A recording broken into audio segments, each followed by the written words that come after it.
Querido, quem tem promessas de Deus na sua vida? Amém? Quem tem propósitos de Deus na sua vida? Amém? Isso pode ser até considerado um clichê gospel. Deus tem propósito na sua vida, Deus tem promessas para você. Mas isso não é uma mentira, isso é verdade. Deus tem sonhos para nós, Deus tem propósitos para a nossa vida. Essas frases são muito ditas. Eu quero falar hoje sobre 5 propósitos básicos, sempre 5 propósitos, digamos, entre aspas, simples, que todos os cristãos devem prezar, todos os cristãos devem viver esses propósitos. Eu não sei exatamente quais são os sonhos de Deus para a sua vida, o que Ele quer realizar através de você, os seus talentos, os seus dons, o ministério que o Senhor entregou na sua mão. Eu não sei exatamente, mas eu sei de alguns propósitos que você, que eu, que todos nós devemos cumprir a partir do momento que nós aceitamos a Cristo, a partir do momento que nós nos tornamos verdadeiros cristãos. E o primeiro propósito que eu quero dizer nessa noite é evangelizar. Abra sua Bíblia comigo em Marcos, capítulo 15. Vamos ler os versículos 15 e 16. Marcos 15 e 16.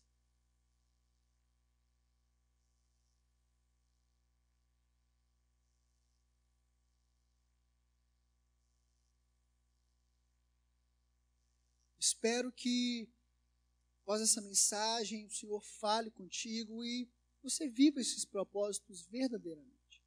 Marcos 15 e 16, diz assim,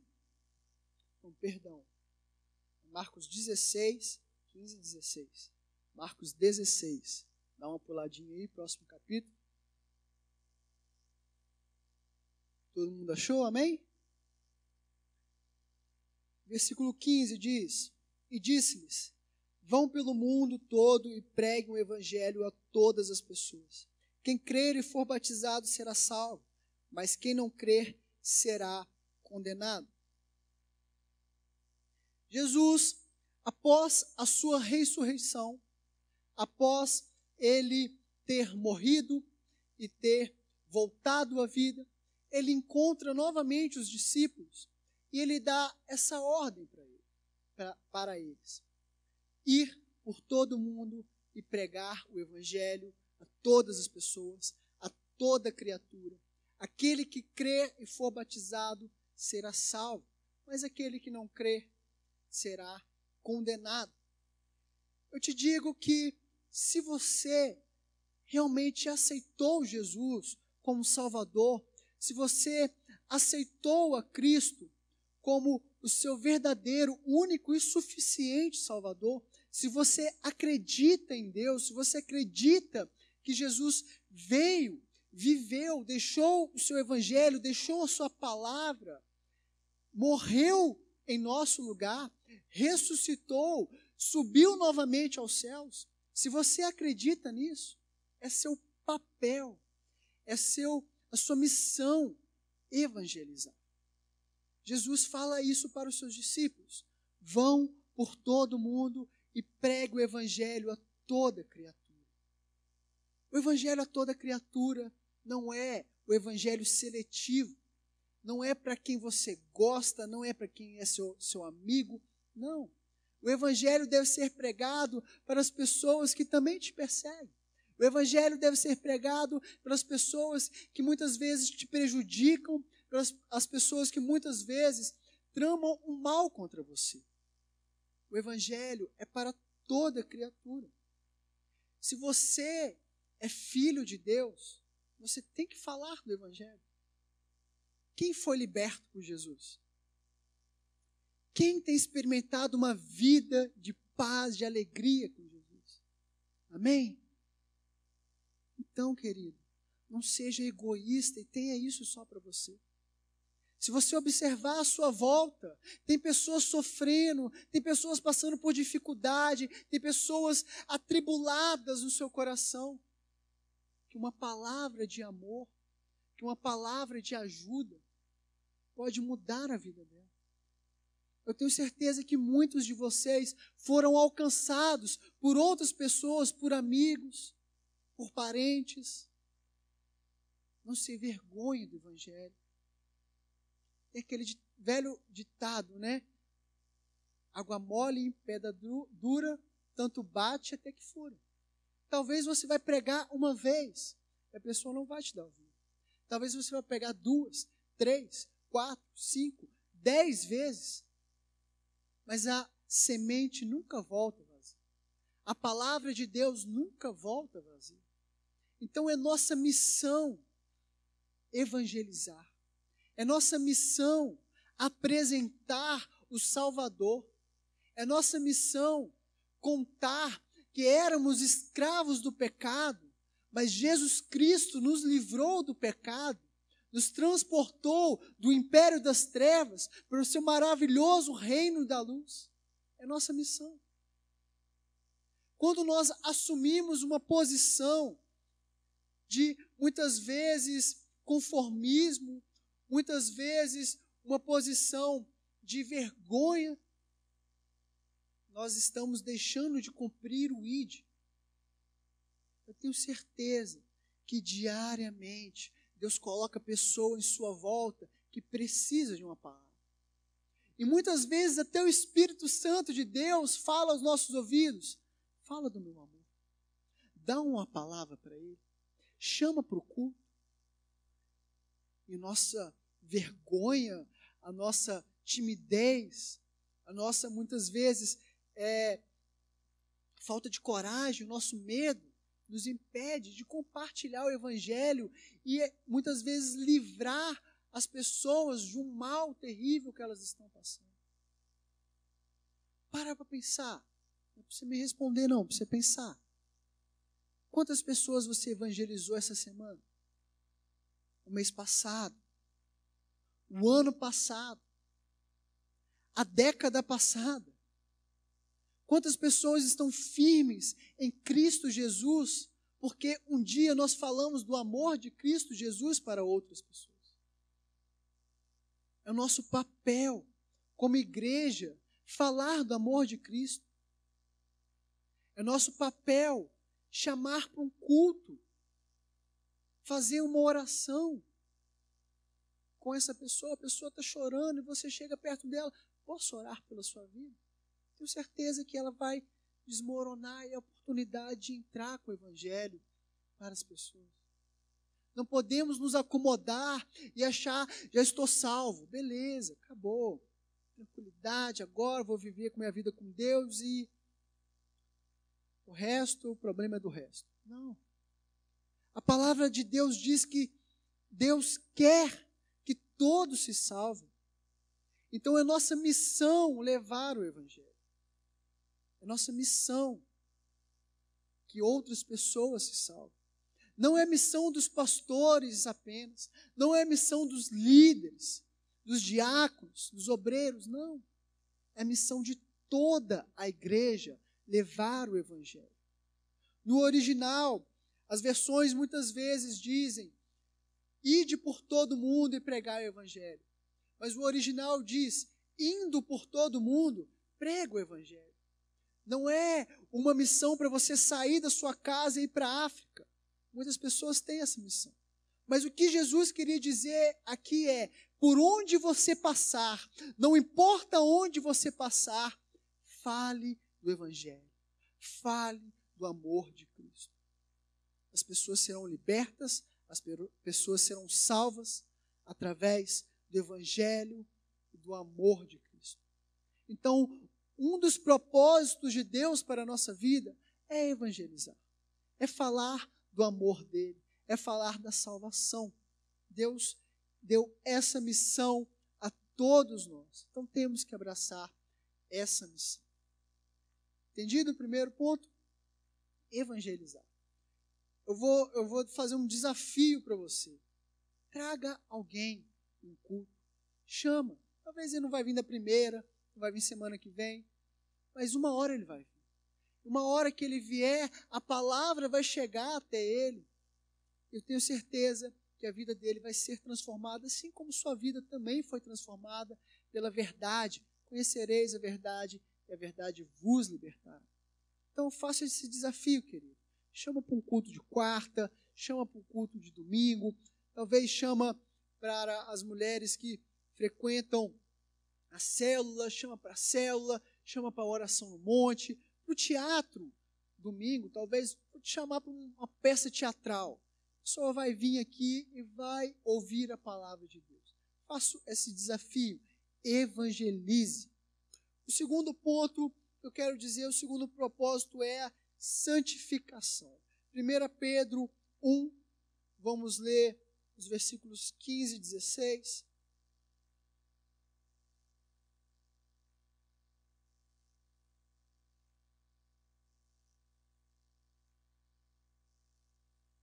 Primeira Pedro 1, 15 e 16.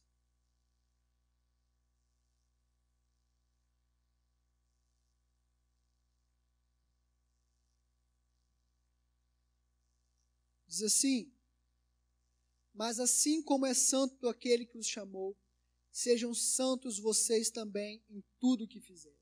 Pois está escrito: sejam santos, porque eu sou santo.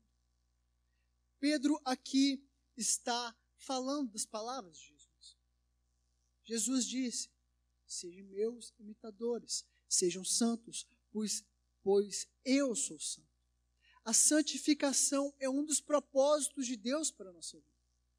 Mas às vezes nós vemos essa palavra santo, santificar, como um mito, como algo inalcançável, como se nós nos tornássemos anjos e nunca mais pecamos.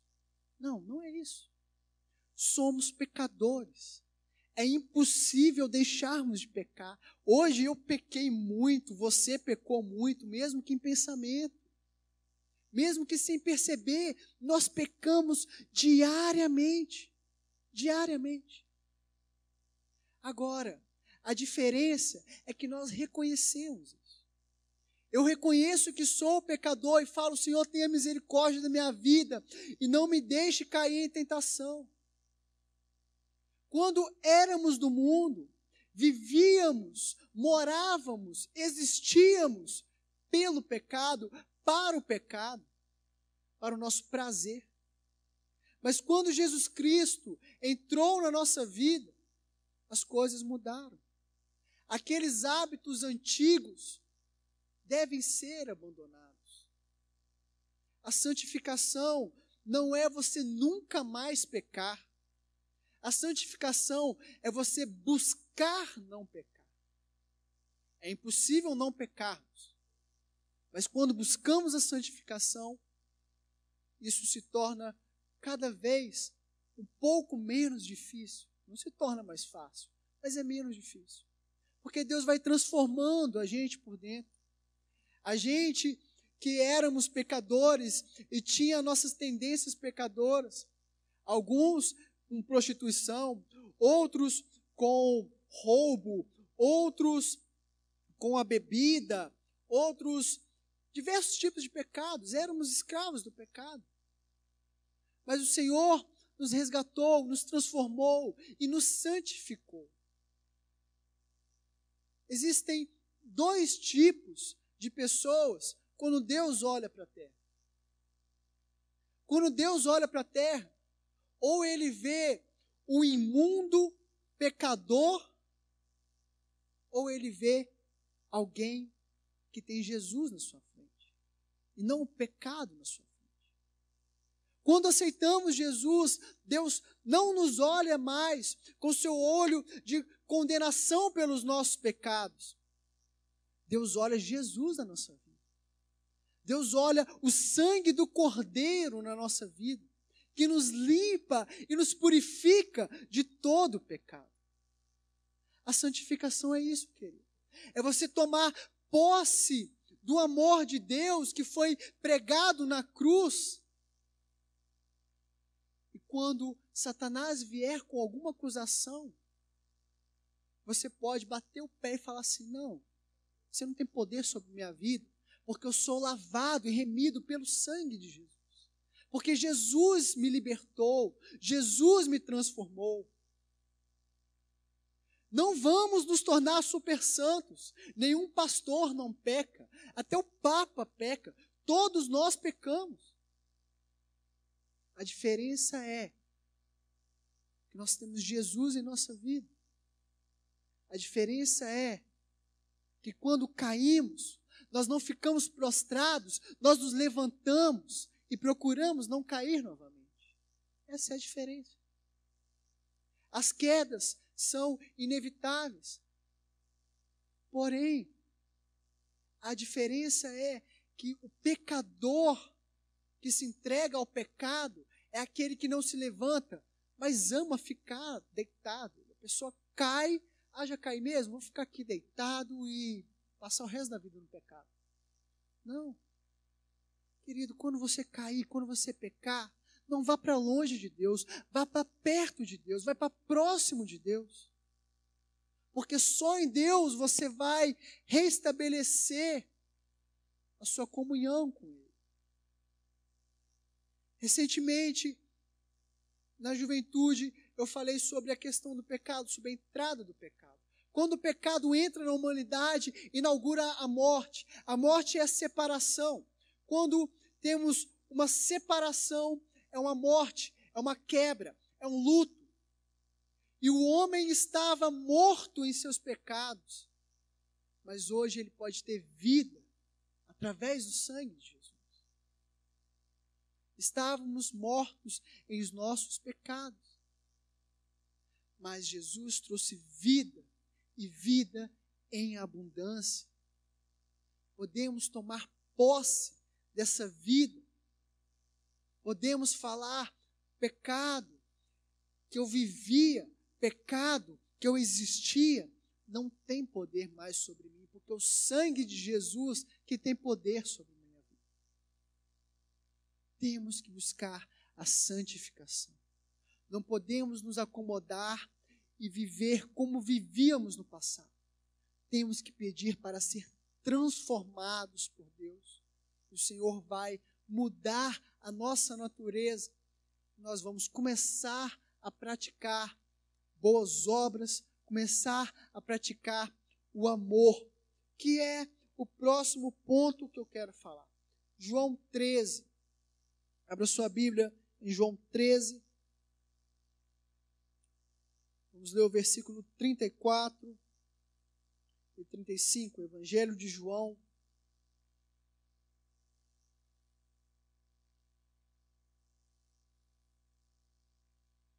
(34) e 35. Peço que você mantenha a sua Bíblia aberta, pois o próximo propósito, o próximo tópico também é nessa passagem.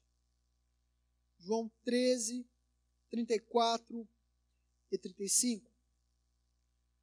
Diz assim: um novo mandamento lhes dou.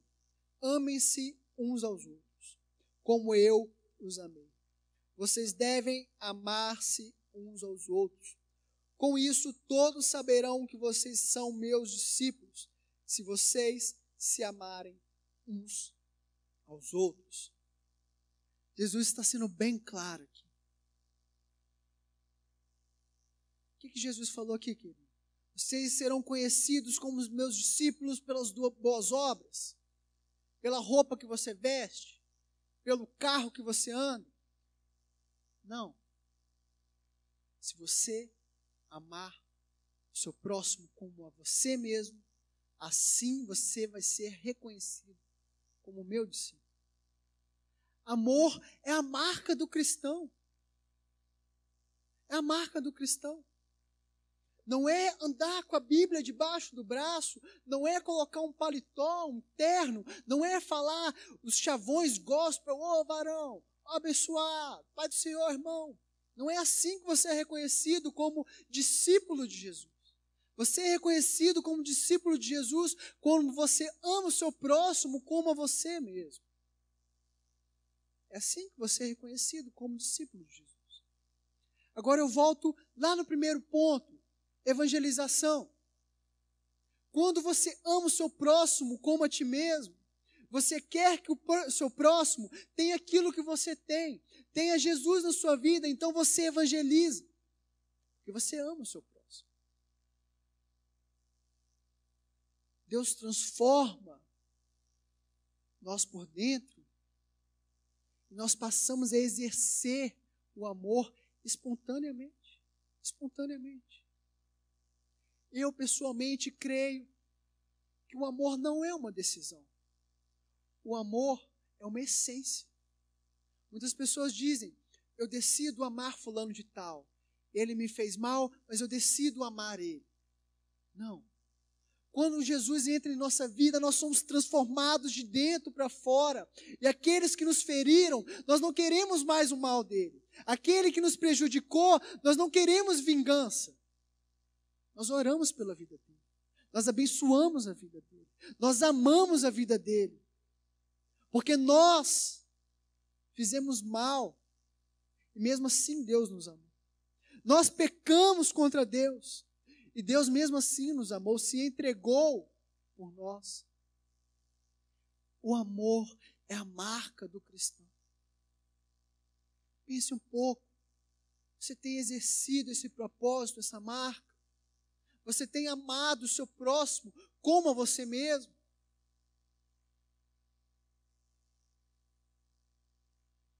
O amor é a marca do cristão. Não adianta fazermos boas obras, não adianta vestirmos roupas, virmos à igreja semanalmente, se nós não amarmos nosso próximo. Não adianta. Nós só seremos conhecidos como verdadeiros cristãos quando amarmos nossos próximos como a nós mesmos. Só assim. Os fariseus, eles seguiam todas as leis. De Gênesis a Deuteronômio, tem mais de 600 leis. Mais de 600 leis. E os fariseus buscavam seguir à risca todas aquelas leis. E quando Jesus veio, ele quebrou essa religiosidade de seguir a lei e não amar o próximo. E nesse mesmo pensamento, ele conta uma parábola do bom samaritano. O samaritano era visto como o pior tipo de pessoa naquela época. E passa um sacerdote, passa um levita, e ninguém ajuda a pessoa que estava caída para morrer, que foi assaltada. E passa o samaritano e exerce o amor. Nós vemos Deus agindo com seu amor em pessoas incrédulas. E vemos pessoas que acreditam em Deus não exercendo o amor. Nós vemos Jesus na vida de pessoas que não frequentam a igreja. Mas muitas vezes não vemos Jesus na vida de pessoas que frequentam a igreja porque ela não exerce o amor. Amar é você estender a mão ao seu próximo. É você orar pelo seu próximo. É você ajudar o seu próximo. Amar é você cuidar do seu próximo. Amar é você evangelizar o seu próximo. Ah, mas Lucas, ele me fez mal. Mas Lucas, ele me prejudicou, ele falou mal de mim. Eu não aguento ver a cara dessa pessoa. Pede para Deus te transformar por dentro e tirar isso do seu coração e você começar a amar aqueles que te prejudicaram. Esteve conosco esse ano Marcelo Bjork. Ele trabalha muito com evangelismo dentro de presídios. E ele conta que a sua mãe ia semanalmente, toda semana ia visitar o assassino da sua filha. Semanalmente. Orava, levava a palavra, amava o assassino da sua filha. Ele guardou por muito tempo o rancor, o ódio no seu coração. Mas Deus transformou ele e ele passou a amar aquela pessoa que matou a sua própria irmã. Esse é o poder de Deus. Amar o nosso próximo. Essa pessoa se converteu. Essa pessoa hoje está nos braços do Pai. Se nós fôssemos olhar pela lógica humana, a justiça humana, violência contra essa pessoa. Assassinou minha irmã, assassinou a minha filha. Eu quero o mal dessa pessoa, mas não. Deus transformou o ódio em amor. Ele passou a amar essas pessoas. Hoje ele faz um trabalho dentro de presídios muito forte. Tem muitos testemunhos de pessoas que eram assassinas, ladrões, traficantes, que hoje são homens e mulheres de Deus, remidos e lavados como nós somos. Porque ele amou essas pessoas.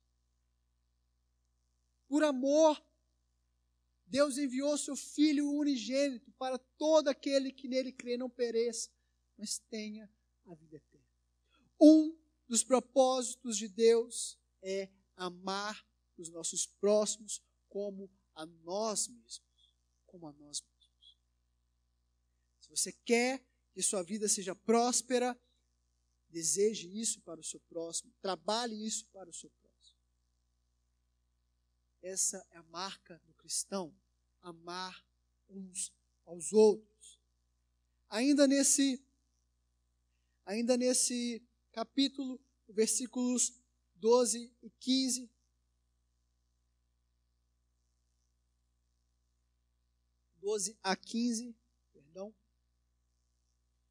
diz assim: quando terminou de lavar-lhes os pés, Jesus tornou a vestir sua capa e voltou ao seu lugar. Então lhes perguntou: vocês entendem o que lhes fiz?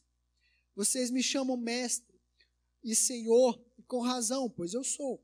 Pois bem, se eu, sendo Senhor e mestre de vocês, lavei-lhes os pés, vocês também devem lavar os pés um dos outros. Eu lhes dei o exemplo para que vocês façam como lhes fiz. Eu acredito que uma conversão genuína, verdadeira, é seguida pelo serviço. Quando Deus nos transforma e nós passamos a amar espontaneamente, nós também começamos a servir espontaneamente. O serviço é uma demonstração de amor. Muitas vezes as pessoas precisam da nossa ajuda, estamos muito ocupados com nossos fazeres, estamos muito ocupados com os nossos problemas. Esquecemos de servir ao próximo.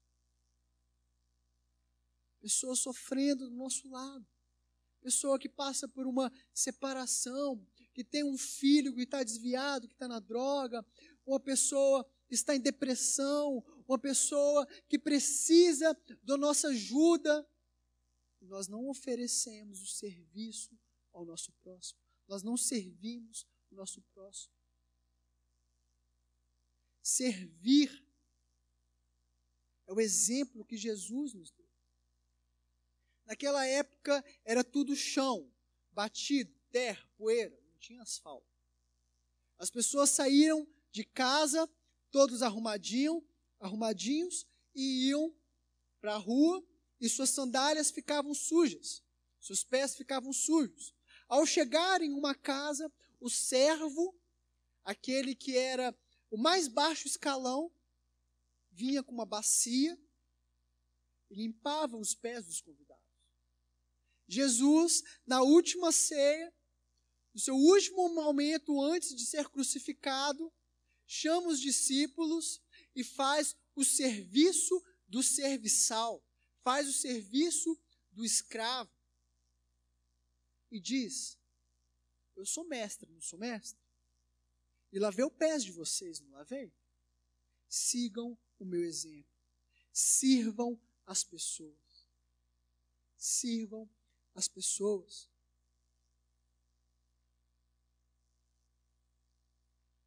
Jesus, o mestre dos mestres, se humilhou e serviu os discípulos.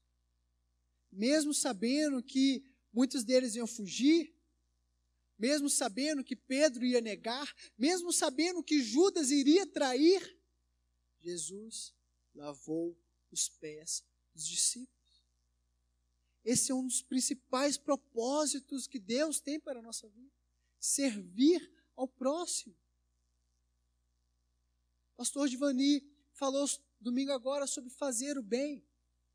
Ele apresentou uma pesquisa científica que diz que aquele que retém passa por um momento de felicidade, mas aquele que doa passa por uma vida de felicidade. Felicidade é muito maior aquele que doa.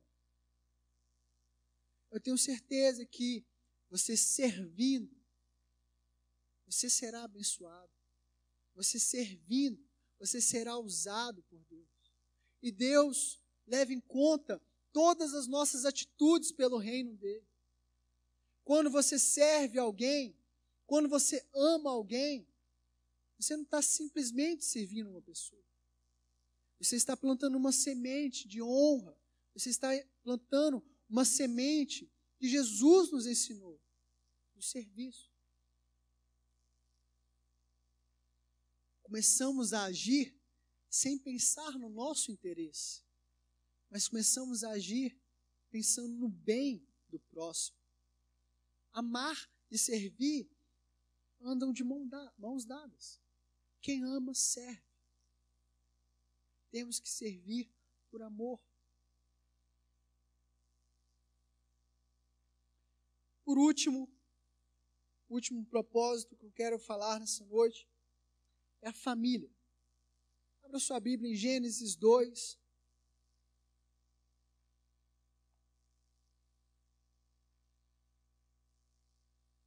Vamos ler o versículo 18.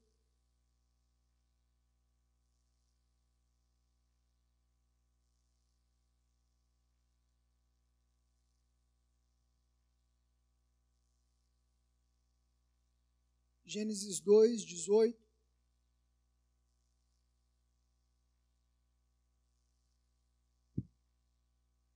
Diz assim: Então o Senhor Deus declarou: Não é bom que o homem esteja só. Farei para ele alguém que o auxilie e lhe corresponda. Um dos primeiros propósitos de Deus. Eu me arrisco a dizer que o principal propósito de Deus é a família. O plano de Deus é ter uma família voltada para Ele. A família é um projeto de Deus para a nossa vida.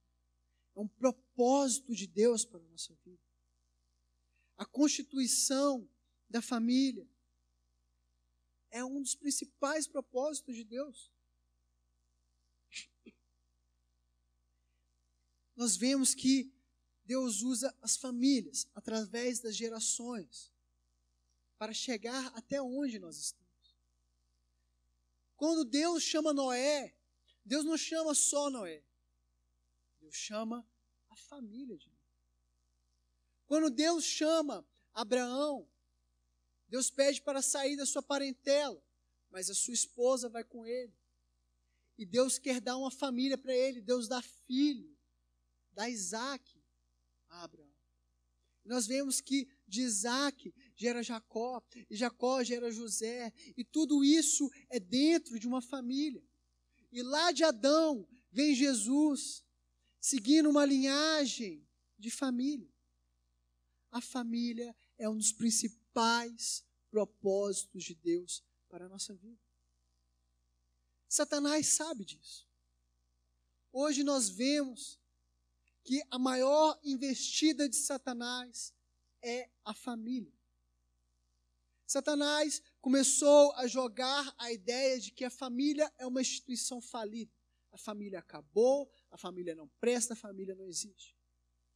E a sociedade brasileira como um todo não comprou essa ideia. O que ele está tentando fazer agora? Tentando ir lá nas crianças, para desestruturar a mente das crianças, colocando na mente das crianças que a família não existe, que menino pode ser menina, que menina pode ser menino, que pai pode ter 2 pais, pode ter 2 mães. Esse não é o propósito de Deus para a família. Esse não é o propósito de Deus para a família. Satanás tem tentado, tem investido muito forte nas nossas crianças para desestabilizar a família. Ele quer que a família acabe, porque a família é um dos principais propósitos de Deus. Deus quer ter uma grande família voltada para Ele. Nós vemos que Jesus é o noivo, a igreja é a noiva. Isso é o início da família. É assim que se constitui uma família. A união dos dois é a família. O propósito de Deus para a nossa vida é família. E nós temos que ser igual Josué.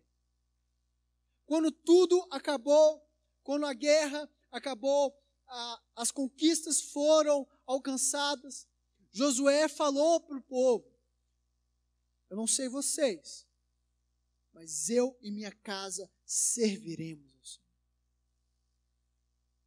Toma essa postura, querido. Eu e minha casa serviremos ao Senhor. Não aceite de braços cruzados as investidas de Satanás contra a sua família. Ore, jejue, busque na palavra, leia livros, escute pregações sobre família, sobre o propósito da família, sobre uma família abençoada, debaixo da presença de Deus. Deus quer te dar uma família abençoada, querido. Esse é o propósito de Deus para a nossa vida. Família. Pai, mãe, filhos, juntos na presença do Senhor. Esse é o propósito de Deus para a nossa vida. Satanás lá desde o começo tenta Eva e Adão caem. Depois inflama o coração de um irmão para matar o seu outro irmão, tentando desestruturar a família. Porque ele sabe que uma família forte, uma família unida, uma família na presença do Senhor é inabalável. Uma família na presença do Senhor, unida, não há brechas para ele entrar. Então ele tenta desestruturar a família para conseguir instaurar o caos, a morte, a destruição. Porque ele só vem para isso: roubar, matar e destruir. Mas Jesus veio para nos dar vida e vida em abundância. E a família é propósito de Deus para as nossas vidas. São 5 propósitos básicos que eu trouxe essa noite. Mas se nós vivermos verdadeiramente esses propósitos, nós vamos alcançar os sonhos que não imaginamos, os sonhos que Deus tem para a nossa vida. Mas essas são as bases para alcançarmos os propósitos diferentes. Temos que viver os propósitos básicos. Se você não vive uma vida de santificação, Deus não vai abençoar as outras áreas da sua vida. Se você não ama o seu próximo, você não tem a marca de Cristo. Se você não serve o seu próximo, você não está vivendo verdadeiramente o Evangelho. Se você não evangeliza, você não está vivendo o Evangelho. Talvez hoje a sua família esteja passando por um momento muito complicado. Observe esses outros 4 pontos. Você tem amado, você tem servido, você tem evangelizado, você tem santificado. Isso não impede as aflições, isso não impede as tribulações. Não. Mas isso nos dá certeza que quando o mal vier, ele vai cair por terra, porque maior é o que está em nós do que o que está no mundo. E somos mais que vencedores em Cristo Jesus. Amém? Deus tem muito, mas muito mais a realizar na nossa vida. Não só esses 5 propósitos, mas vamos viver com intensidade esses 5 propósitos. Eu tenho a certeza que a partir dessa vivência nós vamos alcançar os grandes sonhos que Deus tem para a nossa vida. Amém?